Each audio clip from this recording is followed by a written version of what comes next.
আসসালামু আলাইকুম। কেমন আছেন সবাই? আশা করছি সবাই খুব ভালো আছেন। সবাই ভালো থাকবেন। বেশ কিছুদিন থেকে একটু মুড়িঘণ্ট খেতে ইচ্ছে করছিল, তাই আজকে তৈরি হচ্ছে বাড়িতে মুড়িঘণ্ট। ছোটোবেলা থেকেই মুড়িঘণ্টটা একটু বেশি পছন্দ ছিল।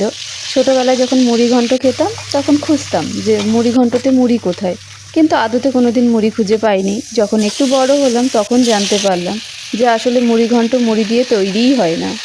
আমার মতো আপনারা কে কে জানতেন যে মুড়িঘণ্ট মুড়ি দিয়ে তৈরি হতো, কিন্তু খেতে যেয়ে কখনোই মুড়ি পাননি? একটু জানাবেন তো। এদিকে কথা বলতে বলতে বেশ কিছুটা রান্না হয়ে এসেছে। এবার এখানে একে একে সব মশলাগুলো দিয়ে কিছুক্ষণ নেড়ে চেড়ে নিচ্ছি।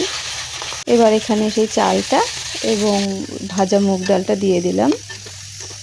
এবার এখানে আলুটা ভেজে রাখা আলুটাও দিয়ে দেওয়া হলো।